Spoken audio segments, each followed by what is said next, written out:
세상을 뒤흔든 사람 바울, 오늘은 10번째 시간으로 이 사람을 키워내기 위한 준비라는 말씀으로 하나님의 말씀을 대언하겠습니다.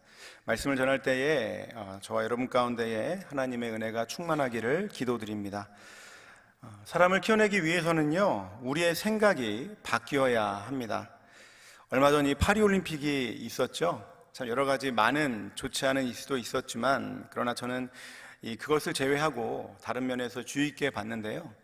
먼저는 이 대한민국 올림픽 국가대표팀이 금메달 13개, 은메달 9개, 그리고 동메달 10개로 전체 메달 순위 8위를 차지해서 가뜩이나 웃을 일 없는 대한민국 국민들의 마음들을 시원하게 했습니다. 또 제가 한 가지 더 주의 있게 봤던 것은요, 이 드림팀이라고 불리우는 이 미국 국가 농구대표팀이었습니다. 이름만 대도 마음을 뛰게 하는 르브론 제임스, 스테픈 커리, 케빈 듀란트 등 이 베테랑 선수들하고요. 그리고 또 앤서니 에드워즈, 또 데빈 부커 등 이 젊은 선수들이 잘 융화되어서 보는 사람들의 눈을 즐겁게 해줄 뿐만 아니라 미국의 이 금메달을 선사하기도 했습니다. 그 중에 한 선수를 여러분들께 소개해 드리고 싶은데요. 4강 세르비아전과 또 결승인 프랑스전에서 완전히 경기를 씹어먹은 이 스테픈 커리라고 하는 선수입니다. 사진 잠깐 보여주시겠어요? 네, 아마 농구를 잘 모르시는 분들도 어디서 한번 본 것 같은데 하는 그런 생각이 드실 겁니다. 이 선수가 제가 소개시켜드린 이유는요, 그는 NBA 전체의 트렌드를 완전히 바꾼 선수로 이 언제 어디서 터질지 모르는 이 3점 슛이 주 무기입니다. 그래서 이 NBA 리그 통산 3점 슛 1위라고 하는 기록을 가지고 있고요. 또 이 3점 슛에 대한 모든 기록은 다 이 선수가 가지고 있다고 보시면 됩니다. 특별히 이 선수가 더 위대한 것은 커리의 위력적인 3점 슛이 2010년대의 중반부터 NBA 리그 트렌드를 변화시키는 기폭제가 되어서 그 결과로 지금은 많은 구단들이요, 빠른 페이스를 통한 3점 슛을 주요 공격 옵션으로 사용하고 있습니다. 그런데 이 선수가 처음 데뷔했을 때에는요, 이 선수의 성공은커녕 NBA에서 살아남을 수 있을까라고 의구심을 가지고 있는 사람들이 대다수였습니다. 왜냐하면 선수치고는 너무나도 얇은 프레임과 가벼운 몸무게, 그리고 이 그리 크지 않은 키가 바로 이 선수의 약점이라고 생각되었기 때문입니다. 하지만 그런 모든 편견과 자신이 가지고 있는 한계를 뛰어넘어 지금은 NBA를 대표하고 있는 선수가 되었습니다. 뿐만 아니라 커리는요, 우리에게 독실한 크리스찬으로 잘 알려져 있습니다. 그는 이 대학 경기 시절부터 경기에 나갈 때 항상 자신의 신발에 성경 말씀을 적고 다녔다고 합니다. 사진 한번 보여주시겠어요? 네, 지금 잘 보이실지 모르겠지만 저 노란색 슈즈가 대학교 때 신었던 슈즈인데 거기에 뭐라고 적혀 있냐면요, I can do all things 이라고 적혀 있습니다. 그리고 오른쪽에 보이시는 그 슈즈가 이 선수가 이제 인기가 많아지니까 한 신발 업체에서 이 선수를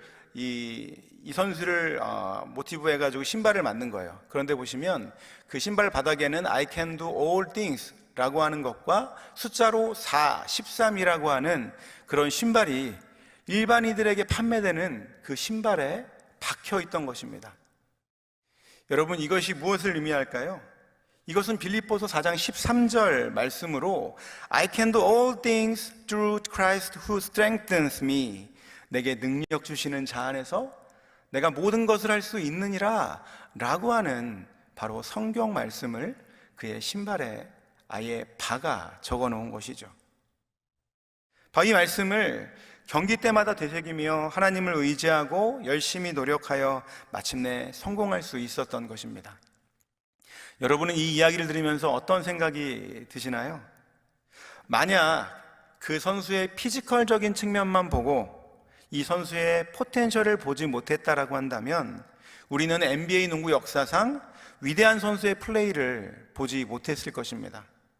하지만 그를 믿었던 이 감독의 신뢰가 있었기 때문에 그 선수는 자신에게 주어진 환경 가운데에 하나님의 말씀을 의지하여 충분히 자신의 실력을 발휘할 수 있었던 것이죠. 이처럼 우리는 사람을 키워내기 위해서는 편견 없이 사람을 볼 수 있어야 합니다.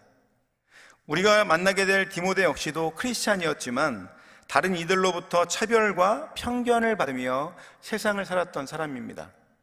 1절이죠. 바울이 더베와 루스드라에도 이름에 거기 디모데라 하는 제자가 있으니 그 어머니는 믿는 유대 여자요 아버지는 헬라인이라. 디모데의 이야기에 앞서서요, 어떻게 그의 어머니가 예수를 믿게 되었는지를 살펴보면 좋을 것 같은데요. 바울이 1차 전도 여행 때에 이 이고니온에 복음을 전합니다. 그런데 그때에 이 많은 사람들이 예수를 믿게도 되었지만 다른 한편으로는 바울을 그 시기하던 무리에게 돌에 맞아 죽을 뻔한 위기를 이 바울이 겪게 됩니다. 그래서 그때에 위험을 피해서 복음을 전한 곳이 이 루스드라입니다. 그곳에서 바울은요, 이 평생 안진뱅이로 살던 사람을 이 복음의 능력으로 치유하게 됩니다. 그런데 이 사건을 통해서 믿지 않던 유대인과 헬라인들이 예수를 영접하게 됩니다. 그때 바로 이 디모데의 할머니인 로이스와 어머니인 이 유니게, 영어로는 유니스라고 하죠. 이 유니스가 복음을 받아들이게 되어 신실한 주의 종으로 살아가게 됩니다. 그렇게 디모데는 믿음 좋은 할머니와 또 어머니로부터 신앙을 계승받아서 제자의 삶을 살아가게 됩니다. 하지만 그에게는 치명적인 약점이 있었습니다. 그의 어머니는 유대인이었지만 헬라인 남자를 만나 결혼한 것이죠. 그래서 이 아들을 낳았음에도 불구하고 유대인의 법대로 할례를 행하지는 못했습니다. 즉 유대인 여자로서 다른 민족과 결혼하고 또 아들을 유대인으로 키우지 못하는 문제를 안고 있었던 것이죠. 그로 인해 이 유대인으로서 유대의 땅에 살지 못하고 이방 땅인 루스드라에 살게 되었던 것입니다. 그러다 보니까 그녀의 삶 자체에는 여러 가지 많은 그런 말하지 못할 또 말 못할 갈등들이 있었을 것이죠. 예전에요, 제가 아는 이 믿음 좋은 장로님이 계셨는데 어느 날 그분의 딸이 믿지 않는 한 청년을 데리고 와서 결혼하겠다라고 말을 하는 것이었습니다. 하나님께 기도하던 중에 하나님이 일단 그 남자를 만나보라라고 하는 마음을 장로님께 주셨다 그래요. 그래서 그 청년을 만나서 이렇게 이야기했습니다. 자네가 만일 내 딸과 결혼하고 싶다라고 한다면 일단 교회를 나가서 6개월 이상 출석해야 하네. 그래서 그 요구에 따라 청년은 6개월 동안 열심히 교회를 다녔답니다. 그리고 목사님의 주례로 결혼식을 치렀죠. 그 이후에 그 청년은 어떻게 됐을까요? 세례도 받고 지금은 정말 교회 신실한 주의 종으로 집사로서 이 교회를 섬기고 있다는 소식을 들었습니다. 여러분, 만약 크리스찬이 아니라는 이유로 장로님이 그 딸과 청년의 결혼을 반대했다라고 한다면 어떻게 되었을까요? 아마도 딸과는 이 원수같이 되었을 것이고요, 그 청년은 예수님을 만날 수 있는 그 기회, 복음을 접할 수 있는 그 기회를 얻지 못했을 것입니다. 사실 쉽지 않습니다. 워낙 우리 주변에 이 넌 크리스찬을 만나 결혼을 했더니 이 안 좋은 영향을 받아서 잘 믿던 내 자식까지도 이제는 교회를 안 나가게 되었다라고 하는 소식을 종종 듣게 되고요. 또 실제로 우리가 그런 집안에 시집 와서 고생하던 것을 생각하면 그 결정은 결코 쉽지 않은 결정입니다. 하지만 그 사람의 현재 상태를 바라보며 판단하는 것이 아니라 천하보다 귀한 한 영혼을 사랑하는 주님의 마음으로 그 사람을 바라보고 사랑으로 섬길 때에 하나님께서는 반드시 일하신다라고 하는 것입니다.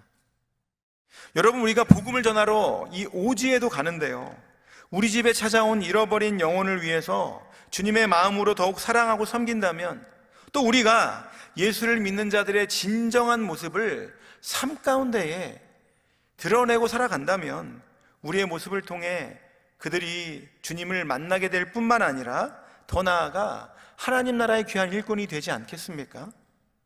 오늘 디모데도 이 자신에 의지하는 무관하게 어머니의 결정으로 인해 이 믿는 어머니와 믿지 않는 아버지 사이에서 태어나 자라게 되었습니다.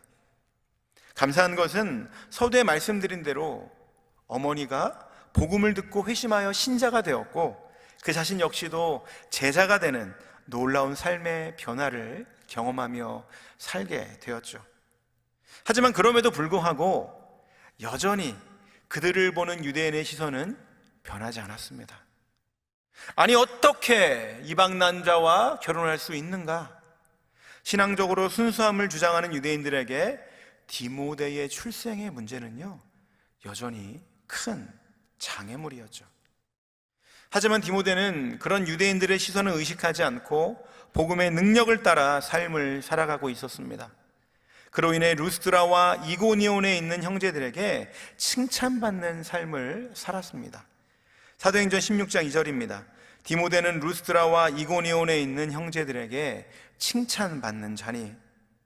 여기서 형제들이란 이 헬라어로 아델포스를 사용하는데요, 이 말의 어원은 여자의 자궁을 의미합니다.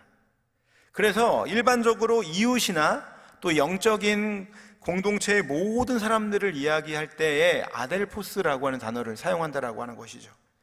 즉 디모데는 기독교인이나 비기독교인 구분 없이 모두에게 칭찬받는 평판이 좋은 사람이었다라고 하는 것입니다.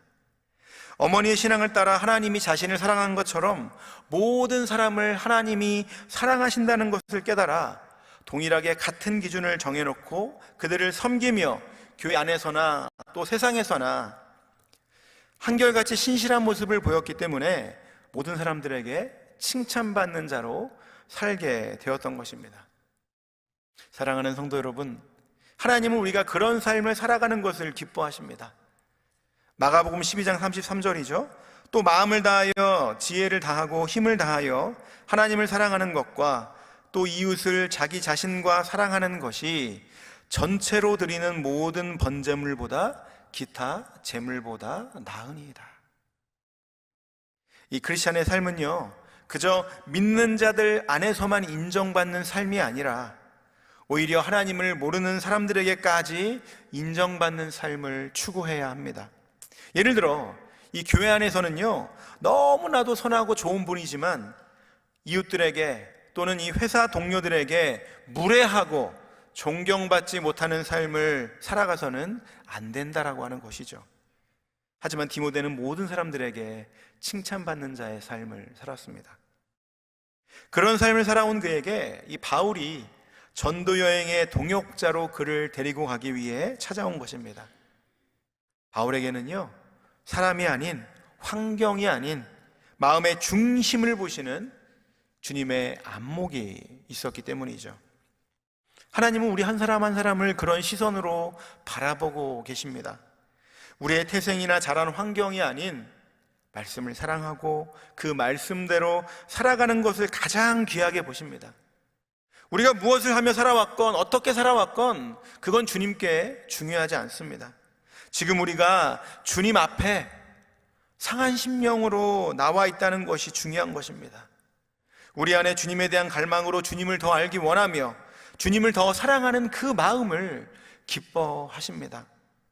그렇게 우리 또한 그런 마음으로 다른 사람들을 편견 없이 바라보아야 하는 것이죠. 두 번째, 복음을 위해 유연해야 합니다. 3절입니다. 바울이 그를 데리고 떠나고자 할 새 그 지역에 있는 유대인으로 말미암아 그를 데려다가 할례를 행하니 그 사람들이 그의 아버지는 헬라인인 줄 다 알미러라. 바울이요, 함께 동행하는 디모데를 위해 할례를 행합니다. 그런데요, 조금 의아한 것은 분명 이 15장에서 예루살렘 회의를 통해 이방인들에게는 할례를 요구하지 않기로 했다라고 하는 것이죠. 그것은 이 예수 그리스도를 믿는 것 이외에 구원을 위한 다른 부담을 지우지 않기로 한 결정이었습니다. 그렇게 바울이 이 디모데에게 할례를 받게 한 것은요, 자기 모순적인 행동처럼 보여지는데요, 그렇다면 바울은 왜 디모데에게 할례를 받게 한 것일까요? 우리가 알다시피 바울은 예수님을 믿기 전에 이 율법의 철저한 유대인으로서 할례를 받았습니다. 그래서 바울도 다른 사람이 예수를 믿을 때에 자기처럼 할례 받으라고 그렇게 말한 것일까요? 아닙니다. 오히려 바울은 예수님을 만난 후에 할례를 받아야 구원을 받을 수 있다고 가르친 이 유대교 출신 그리스도인들과 정말 치열하게 싸웠던 사람입니다. 왜냐하면 할례는 더 이상 아무것도 아닌 것임을 바울은 예수를 만난 이후에 너무나도 잘 알았기 때문이죠. 그런 바울이요, 디모데에게 할례를 요구한 것은 할례가 디모데의 구원을 위해서 필요하다고 생각했기 때문이 아니라 전도해야 할 대상자들을 위해서였다라고 하는 것이죠. 아직 예수를 믿지 않은 유대인들이 생각했을 때에요, 디모데는 어머니가 유대인이면서도 할례를 받지 않았는데 구약이 약속한 메시아인 예수님에 대해서 그가 이야기한다라고 하면 그런 것을 전할 자격이 없는 자의 말로 인식할 가능성이 컸기 때문입니다. 즉, 전도를 위한 목적에서 불필요한 장애물을 만들지 않기 위해서 할례를 행한 것이죠. 제가 처음 사역을 시작하며 들어간 곳이 이 문화선교단체였는데요, 그 선교단체에서 가장 중요하게 말하는 핵심 가치가 있었는데요, 그것은 바로 이 복음을 제외한 모든 것은 얼마든지 변화할 수 있다라고 하는 것입니다. 즉, 복음을 전하기 위해서는요, 이 복음, 핵심적인 예수 그리스도만 제외하고 나머지는 상황, 지역, 환경에 따라서 얼마든지 변할 수 있다라고 하는 거예요. 그것이 바로 복음을 전하는 바울의 핵심 메시지이자 복음의 유연성인 것입니다. 고린도전서 9장 19절부터 23절까지 함께 읽겠습니다. 시작. 내가 모든 사람에게서 자유로우나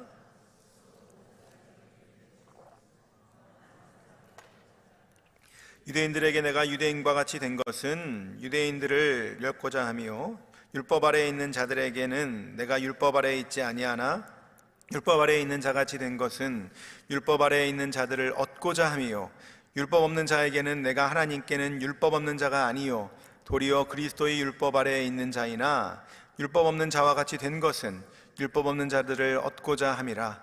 약한 자들에게 내가 약한 자와 같이 된 것은 약한 자들을 얻고자 하며, 내가 여러 사람에게 여러 모습이 된 것은 아무쪼록 몇 사람이라도 구원하고자 함이니, 내가 복음을 위하여 모든 것을 행함은 복음에 참여하고자 함이라. 아멘. 여러분, 사도 바울이 이렇게 다양한 사람들, 다양한 상황들 가운데에서 유연하게 변할 수 있는 이유는요, 그가 줏대가 없어서, 기준이 없어서가 아니라 오직 한 가지, 몇 사람이라도 구원하고자 하는 이유밖에 없었습니다. 그는 자신이 사람들에게 어떻게 보이는지를 전혀 신경 쓰지 않았습니다. 유대인들에게 유대인과 같이 되고, 율법 있는 자들에게 율법 있는 자와 같이 되고, 율법 없는 자들에게 율법 없는 자와 같이 되고, 약한 자들에게 약한 자와 같이 될 수 있었던 그 이유는 오직 복음을 위하여 모든 것을 행하고 복음에 참여하고자 했기 때문인 것입니다. 그의 목적은 순수했고 그것을 위한 결단은 단순했습니다.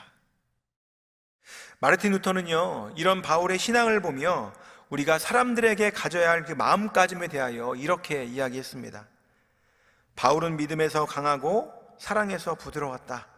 따라서 믿음에 관해서는 우리는 불굴의 존재가 되어야 하고, 할 수만 있다면 철석보다 더 단단해야 한다. 그러나 마음을 울리는 사랑에 관해서는 부드럽고 갈대나 바람에 흔들리는 잎새보다 더 유연하며 모든 것에 양보할 준비가 되어 있어야 한다. 우리의 모습은 어떠합니까? 혹시 우리 스스로 정해놓은 나만의 복음을 위해 전혀 요동하지도 않으며 타협하지도 않는 그런 모습으로 살고 있지는 않습니까? 혹시 교회 공동체 안에 내가 세워놓은 기준을 정해놓고 그것에 맞지 않으면 가차없이 이 믿음이 없는 사람이라고 정죄하고 있지는 않습니까? 그런데 여러분, 우리가 기억해야 할 것은 모두 나와 같지 않다는 것입니다. 하나님을 믿었던 시간도 다르고요, 만난 경험도 다르고요, 또 신앙의 깊이도 서로 다릅니다. 그래서 어떤 분들에게는 너무나도 당연한 기도 생활이, 또 이 말씀 생활이 어떤 분들에게는요 아직 너무 힘든 시간일 수도 있다라고 하는 거예요. 그렇기 때문에 나와 다르다고 무시하거나 얕봐서는 안 됩니다. 바울이 왜 그렇게 사람들마다 다른 모습으로 살아갔는지를 기억하고 우리 목장에서, 우리의 일터에서, 심지어 우리의 가정과 교회에서 복음을 위하여 기꺼이 우리의 삶이 유연해질 수 있다라고 한다면 복음은요, 우리의 모든 삶의 자리마다 만나는 모든 사람들과의 관계마다 충만히 나타날 수 있을 뿐만 아니라 바로 우리가 살고 있는 이곳에서 하나님의 나라를 경험하게 될 것입니다. 세 번째, 이 본이 되는 삶을 살아내도록 가르쳐야 합니다. 디모데전서 4장 12절에서 13절입니다. 누구든지 내 연소함을 업신여기지 못하게 하고 오직 말과 행실과 사랑과 믿음과 정절에 있어서 믿는 자에게 본이 되어 내가 이를 때까지 읽는 것과 권하는 것과 가르치는 것에 전념하라. 이 본문을요, 제가 12절만 이 쉬운 성경으로 다시 읽어드리겠습니다. 그대가 젊다는 이유로 사람들이 그대를 업신여기지 않게 하고 믿는 사람으로서 어떻게 살아가야 하는지 모범을 보이십시오. 말과 행동, 사랑과 믿음, 그리고 순결하고 깨끗한 삶을 통해 사람들에게 본을 보여주기 바랍니다. 디모데는 젊은 청년이었습니다. 하지만 그가 젊다는 이유만으로 사람들에게, 특히 이 복음을 전하기 위해 만나야 하는 사람들에게 이 무시받지 않기 위해 그는 믿는 사람으로서 본이 되는 삶을 살았습니다. 말과 행동이 일치하는 삶을 살았고요, 사랑과 믿음이 함께 가는 삶을 살았으며, 또한 삶의 모든 자리에서 그리스도의 신부로서 순결하고 깨끗함, 즉 정직한 삶을 통해 사람들에게 이 본이 되는 삶을 살았던 것입니다.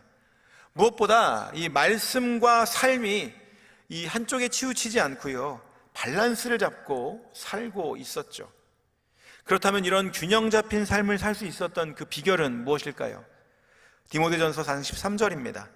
내가 이를 때까지 읽는 것과 권하는 것과 가르치는 것에 전념하라. 제가 이것을요, 이 3R로 한번 정리해 봤는데, 리딩과 레커멘드와 리핏입니다. 먼저 리딩이라고 하는 것은 읽는 것을 말하죠.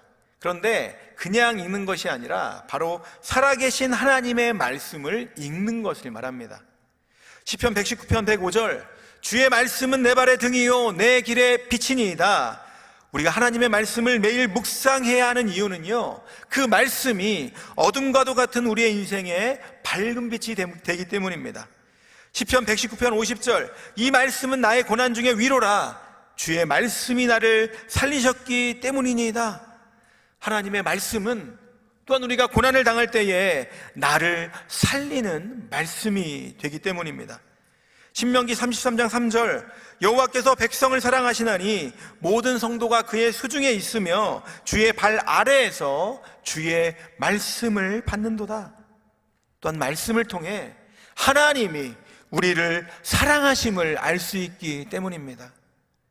여러분, 이 세상을 살아가는 사람들이요, 이 영적으로 병들고 있는 이유 중에 가장 큰 이유는 자신이 useless, 다른 사람들에게 사랑받지 못하는 존재이며 또한 필요 없는 존재라고 여기기 때문입니다.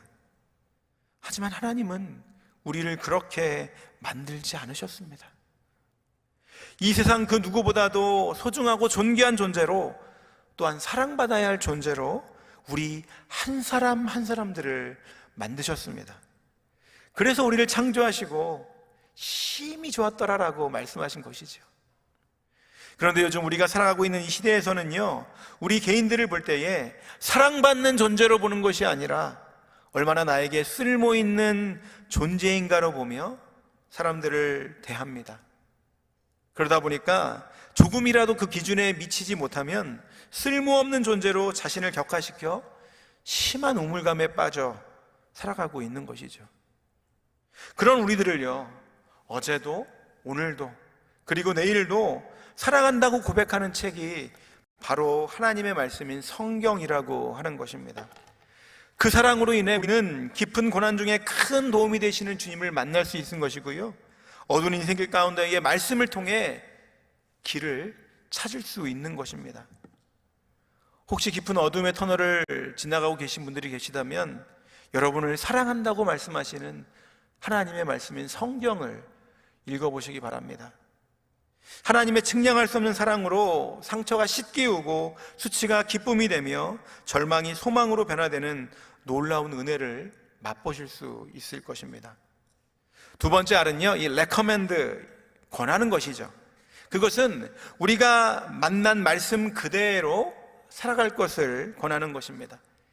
야고보서 2장 22절입니다.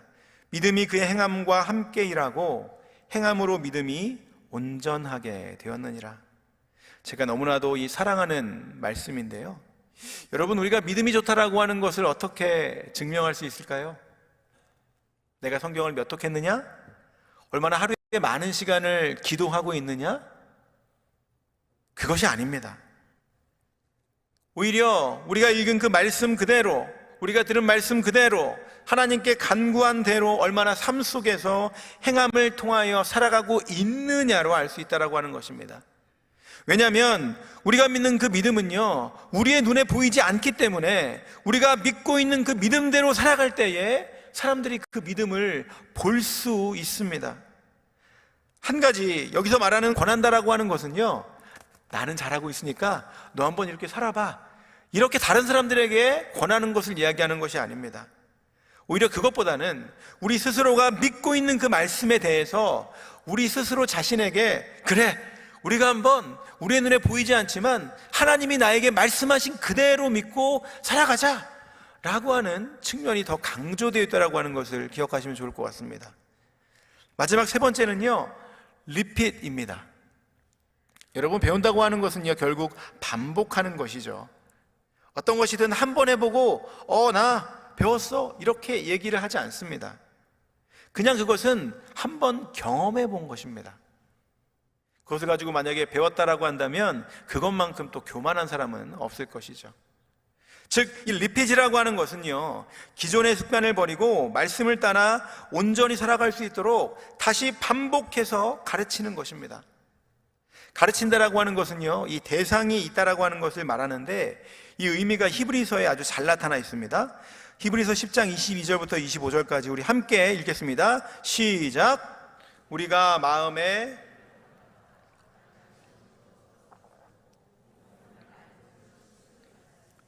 참마음과 온전한 믿음으로 하나님께 나아가자.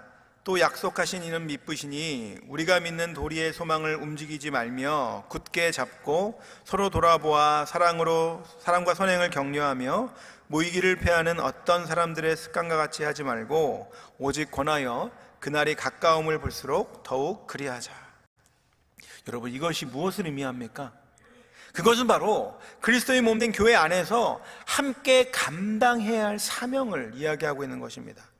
우리가 마음의 뿌림을 받아 참 마음과 온전한 믿음으로 하나님께 나아가자. 우리가 믿는 도리의 소망을 움직이지 말고 서로 돌아보아 격려하며 오직 권하여 그리하자. 이처럼 여러 가지 시험과 어려움 가운데서도 공동체가 흔들리지 않도록 한 번, 두 번, 세 번, 네 번 계속 공동체 안에서의 사명을 함께 지고 나아가자라고 하는 것입니다. 그런데 이것을 하지 못하고 이 교회는 글러먹었어, 온전한 교회로 찾아가야지, 이렇게 하시는 분들도 계십니다. 제가 휴가 중에요, 이 뉴저지를 다녀왔는데 예전에 함께 신앙생활 하시던 분 중에 이 시험에 드셔가지고요, 지금은 교회에 안 나가고 계신 분을 좀 만났습니다. 그래서 요즘 신앙생활 어떻게 하고 계세요? 집사님, 교회 나가셔야죠. 그랬더니 하시는 말이 뭐냐면, 목사님, 저 지금 유튜브로 예배 잘 드리고 있습니다. 그러면서 자신이 신앙생활을 잘 하고 있다라고 말씀하시는 거예요. 그런데 대화를 하면서 제 마음이 참 무겁더라고요. 여러분, 신앙생활을 하면서요, 공동체 안에 문제가 없을 수는 없습니다.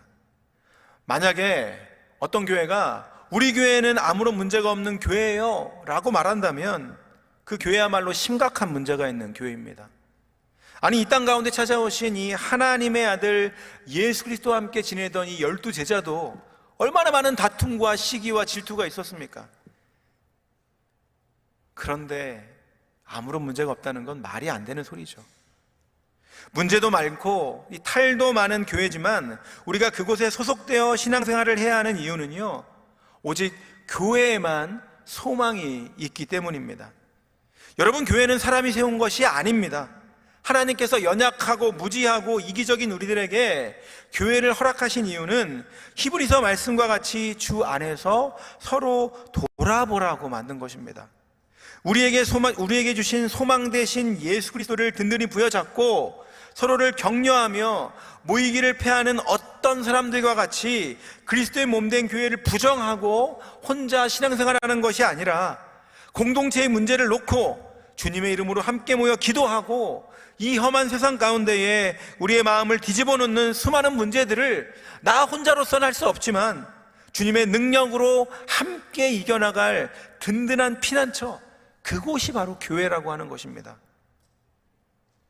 여러분, 교회는요, 세상 가운데에 오직 하나님께만 소망을 두는 백성들의 공동체이자 소망의 빛으로 오신 예수님을 그리스도로 고백하는 이들의 공동체이며 또 우리를 소망으로 인도하시는 보혜사 성령님의 도우심을 간구하는 공동체입니다. 그 소망 안에서 함께 뒤치락 엎치락 하면서 서로 돌아보아 자라나는 것이죠. 그래서 교회가 불완전함에도 불구하고 소망 대신 예수 그리스도, 그분으로 인해 이 세상에 소망이 되는 것입니다. 우리 앞에 드러나는 실제적인 문제들을 주님 앞에 내어놓고 반복해서 훈련함을 통해 서로 배워가면서 우리 공동체가 성장해 나가는 것이고요, 또한 우리의 신앙이 장성한 분량까지 자라나는 것입니다. 이런 모든 것들은 내가 주님 앞에 설 그날까지, 즉 주님 오실 때까지 쉬지 않고 계속 삶 가운데에서 배워나가야 하는 것이죠. 또한 그것을 우리 때에 멈추는 것이 아니라 다음 세대들에게까지 가르쳐야 합니다. 무엇을 통해서요? 우리의 삶을 통해서. 사랑하는 성도 여러분, 우리의 세상적인 잡은 은퇴가 있지만요, 우리가 주님의 말씀을 읽고 권하고 다시 반복하는 것은 절대 멈춤이 있어서는 안 됩니다. 바로 그때에 사도행전 16장 4절에서 5절과 같은 일들이 일어나게 될 것이기 때문이죠. 여러 성으로 다녀갈 때에 예루살렘에 있는 사도와 장로들이 작정한 규례를 그들에게 주어 지키게 하니 이에 여러 교회가 믿음이 더 굳건해지고 수가 날마다 늘어나니라. 이런 교회가 우리 교회가 되고 싶지 않으십니까? 지난 40년 동안 하나님의 돌보심과 은혜 가운데에 우리 큰빛교회가 영적으로 또한 양적으로 성장하여 좋은 교회가 되었습니다.